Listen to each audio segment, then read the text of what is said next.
क्या हुआ उदय, डिनर अच्छा नहीं लगा क्या? मैं सोच रहा था अपनी पेंटिंग्स जल्दी से बेचकर तुम्हारे लिए एक पाव भाजी की दुकान खरीद लूंगा। तुम्हें पाव भाजी बहुत पसंद है ना? हर बात हंसकर क्यों टाल देते हो उदय?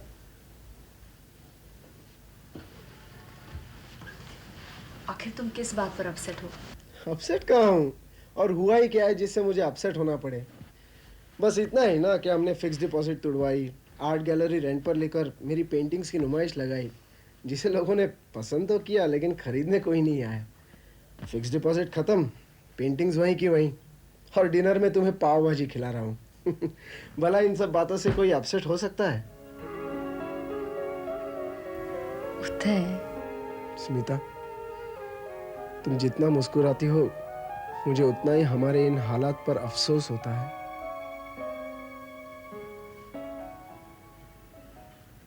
एक बात कहूँ उदय?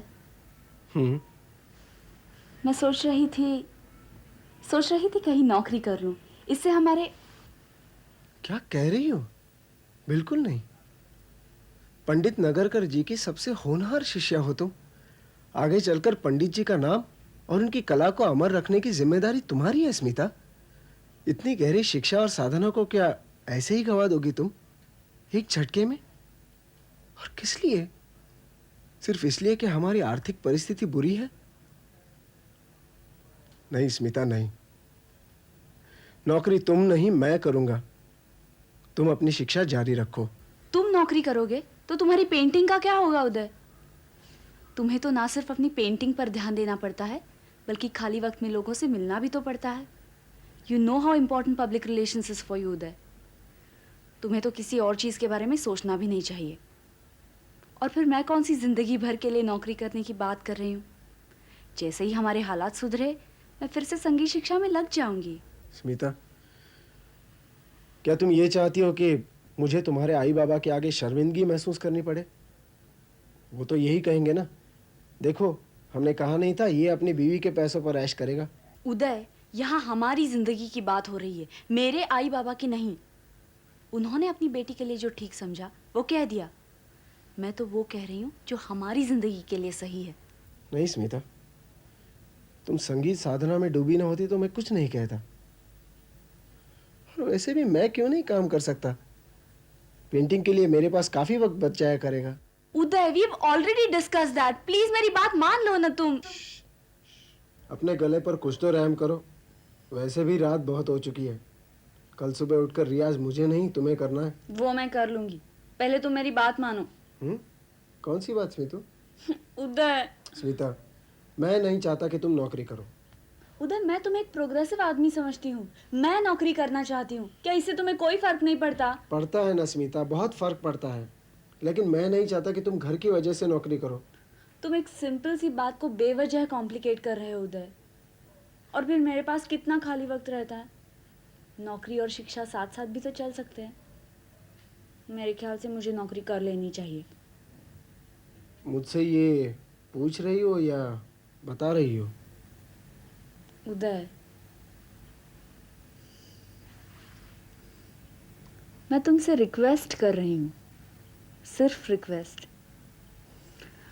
और फिर तुम ही तो कहते हो ना, जो कला से प्यार करते हैं वो हर मुश्किल पार करते हैं। I don't know Smita, I really don't know.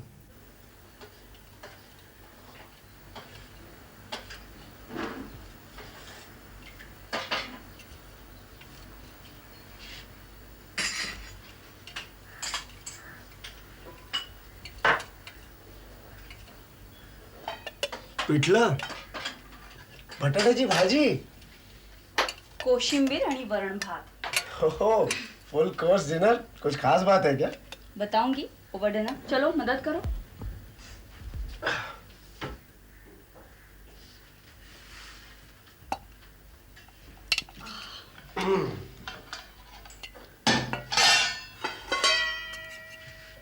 हाँ, अब बताओ क्या बात है?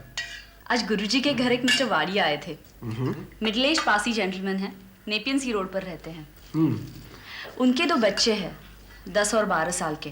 तो पता है उदय, वो अपने बच्चों को हिंदुस्तानी क्लासिकल संगीत सिखाना चाहते हैं। That's great. What's the good news?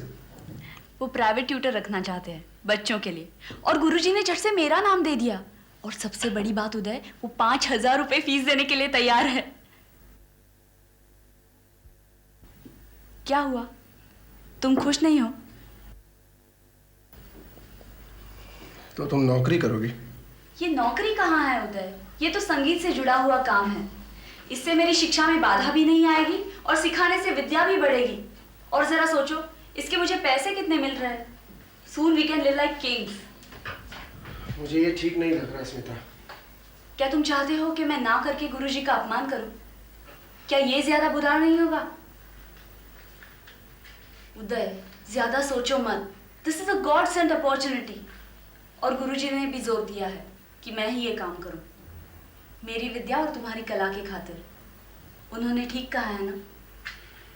ठीक तो है। हाँ कह दो उदय, कम से कम गुरुजी का तो ख्याल करो। And you know we need the money. और क्या पता, हालात ऐसे ही बिगड़ते रहेंगे तो हमारे बीच भी कुछ तनाव हो सकते हैं। ऐसा मत कहो स्मिता। पैसा होने या ना होने की वजह से हमारे बीच कभी कोई तनाव नहीं होगा, और मैं ऐसा कभी होने भी नहीं दूंगा। अगर तुम समझती हो कि तुम्हें ये काम करना चाहिए तो यूं ही सही। उदय, तुम हाँ कह रहे हो? नहीं तो क्या। उदय, आई लव यू उदय।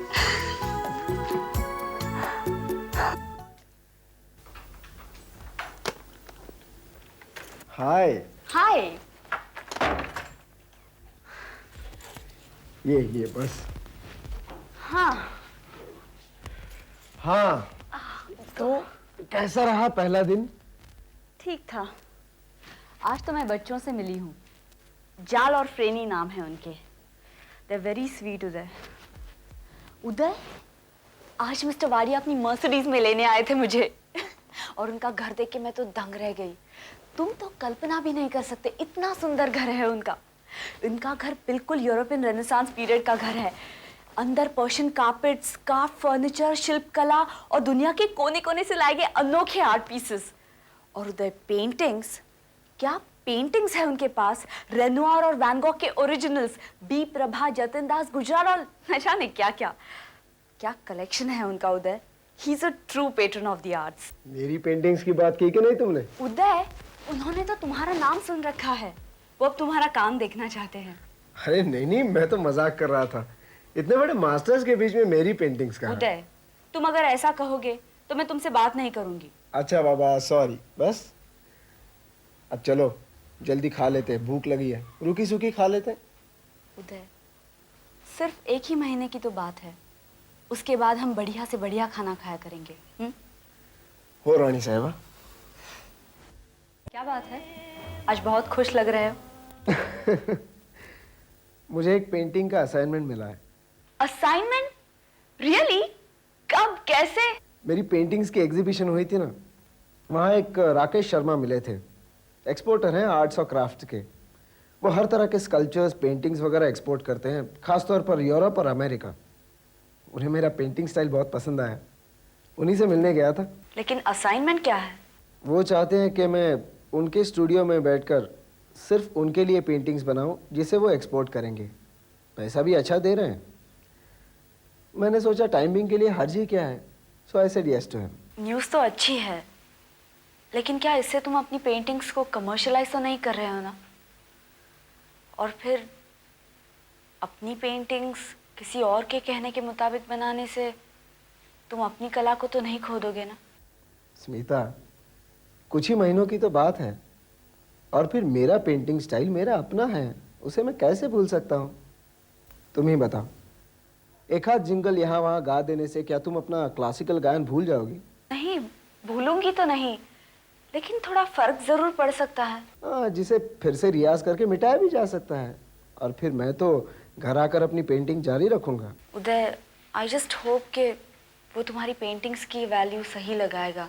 स्मिता, ऐसे कौन से घर में बैठकर मेरी पेंटिंग्स की वैल्यू बढ़ रही है? Anyway, congratulations mister Deshpande. Thank you Mrs Deshpande. अब आप जल्दी से मिस्टर वाडिया को अपना इस्तीफा दे दीजिए। इस्तीफा? क्यों? पैसे तो मैं कमा रहा हूँ इस असाइनमेंट से, अब तुम आराम से अपनी शिक्षा पर पूरी तरह ध्यान दे सकती हो। उदय, ऐसे कैसे छोड़ सकती हूँ? 1 महीना भी नहीं हुआ है और कितनी रुचि से सीख रहे हैं बच्चे। और फिर मेरी थोड़ी मॉरल ऑब्लिगेशन भी तो है ना। तुम दूसरों का कितना ख्याल रखती हो, मेरा कुछ ख्याल नहीं करती। क्या मैं तुम्हारा ख्याल नहीं रखती उदय? और नहीं तो क्या। कितनी भूख लग रही है, खाने का इरादा है कि नहीं? उदय, तुमने तो मुझे डरा ही दिया था। सुनो, खाना रहने ही दो। क्यों? पता नहीं, भूख मिट सी गई। फिलहाल आप खाना ही खाएंगे, समझे? चलो मदद करो। ओके रानी साहब। आज हमें पहली पे मिली है, वी मस्ट सेलिब्रेट। ठीक है, तो पाव भाजी खाकर सेलिब्रेट करते हैं। चल, पाव भाजी का है। ठीक है, तो हम एक काम करते हैं, हम तुम्हारा ये ग्रैंड डिनर थोड़ा पोस्टपोन कर देते हैं। Let's wait for 2 months। उसके बाद तुम जहाँ कहोगे वही हम जाएंगे।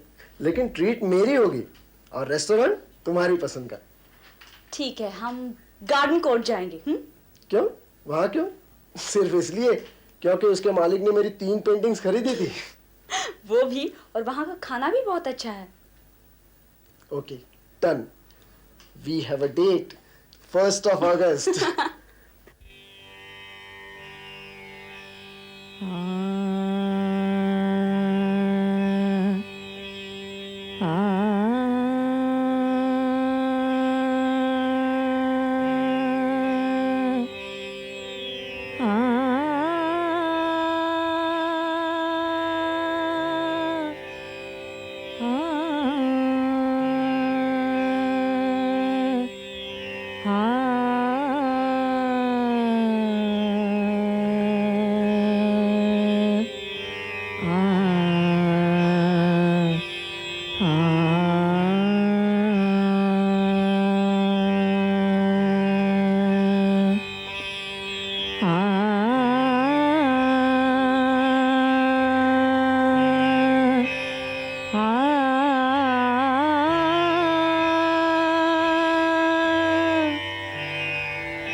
कल काफी लेट हो गई तुम।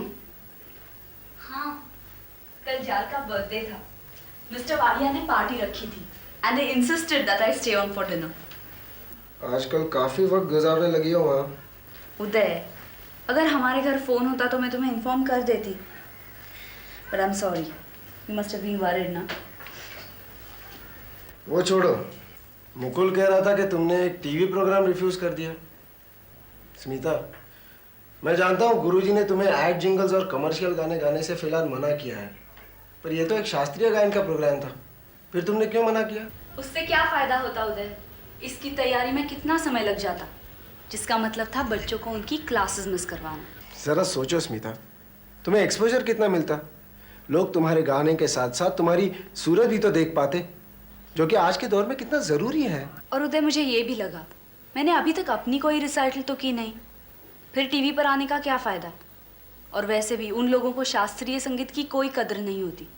ऐसे प्रोग्राम तो वो बीच में ही काट देते हैं और दिखाते भी कितना लेट है, जब लोग सोने की तैयारी कर रहे होते हैं। Still, I think you should have done it. आगे भी ऐसे मौके आएंगे Uday, please don't be upset. Painter साहब, आज 23 जुलाई है, याद है ना हम क्या कर रहे हैं अगले हफ्ते? Of course, 1st of August. I am taking you out to dinner. Garden Court. कुछ बातें मैं जरूर भूल जाता हूँ, but not this. देखो हाँ, अगले हफ्ते मैं सीधे पहुंच जाऊंगी 8 बजे। You better not forget. मैं तुमसे पहले पहुंच जाऊंगा। अच्छा देखेंगे मिस्टर देशपांडे, देखेंगे। Thank you.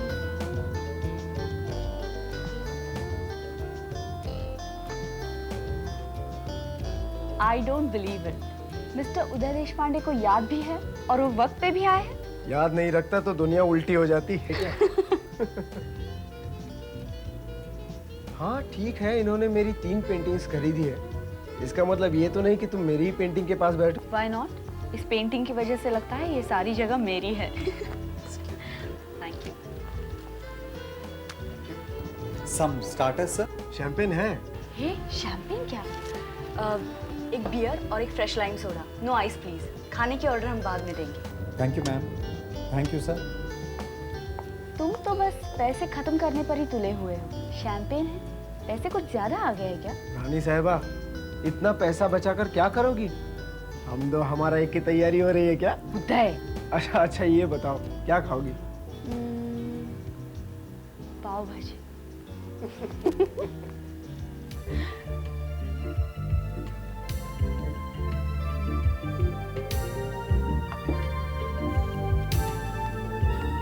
Cheers. अरे स्मितू, ये क्या हुआ?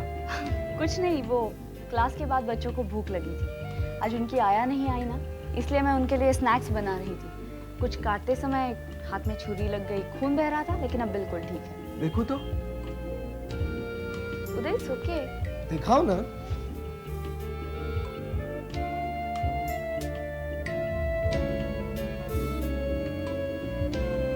ये क्या है? ओह, वो पेपर नैपकिन वहीं पड़ा था, लगा दिया तो खून बहना बंद हुआ। नहीं स्मितू, ये क्या है? ये तो होटल विंसर का पेपर नैपकिन है। ये तुम्हारे पास कैसे आया? मुझे क्या पता उदय, मैंने थोड़े ही ध्यान दिया, जख्म पर लगा दिया और उसके ऊपर रुमाल बांध दिया। Are you sure, Smita? क्या मतलब? तुम कहीं झूठ तो नहीं बोल रही हो मुझसे? भला मैं तुमसे क्यों झूठ बोलूंगी उदय? सच सच बताओ, कहीं तुम इस होटल में काम तो नहीं करती? देखो झूठ मत बोलना, बोलोगी तो पता चल जाएगा मुझे। हाँ, ये सच है। मैं इसी होटल के हाउसकीपिंग डिपार्टमेंट में काम करती हूँ उदय, लेकिन चाहते हुए भी मैं तुम्हें बता नहीं सकी। तुम कभी नहीं मानते उदय। स्मिता, तुमने ऐसा क्यों किया? क्यों? और मिस्टर वाडिया, वो बच्चे, ये सब? वो सब एक कहानी थी उदय। मैं तो बस यही चाहती थी कि तुम्हारी पेंटिंग जारी रहे। इसके लिए मैं कुछ भी करने के लिए तैयार थी। तुमने ये सब मेरे लिए किया? कला के लिए उदय, तुम्हारी कला के लिए। लेकिन तुम्हें ये शक कैसे हुआ? क्योंकि ये पेपर नैपकिन मैंने ही दिया। क्या? आज मैं उसी होटल में था। उदय तुम क्या कह रहे हो? मैं एक कमरे में जा रहा था तो हाउसकीपिंग डिपार्टमेंट का एक आदमी भागता हुआ आया। वो रुई ढूंढ रहा था, कह रहा था उसके डिपार्टमेंट के एक लड़की का हाथ कट गया है। मेरे पास नैपकिन था, इसलिए मैंने दिया और कहा कि ये लगा लो, खून रुक जाएगा। लेकिन तुम्हें कैसे पता चला कि वो लड़की मैं ही हूँ? मुझे शक हुआ, मैंने पूछा, तुमने बता दिया। लेकिन तुम उस होटल में क्या कर रहे थे? वही जो तुम कर रही थी। मतलब? मैं उसी होटल के रूम सर्विस डिपार्टमेंट में काम करता हूँ। उदय, तुम और एक रूम सर्विस वेटर? मैं भी तो यही चाहता था कि तुम अपनी संगीत शिक्षा फिर से शुरू कर लो। मतलब हम एक ही मकसद से एक दूसरे से झूठ बोलते रहे। ये तो तुमने होटल में काम किया, इतना मुश्किल काम। उदय, तुम ही कहते हो ना, जो कला से प्यार करते हैं वो हर मुश्किल पार करते हैं। नहीं स्वीतू, जो सिर्फ प्यार करते हैं, सिर्फ प्यार। एक्सक्यूज मी मिस्टर देशपांडे, हमारे एक रेगुलर कस्टमर आपसे मिलना चाहते हैं। वो आपकी पेंटिंग्स में इंटरेस्टेड हैं। वो हैं मिस्टर वाडिया।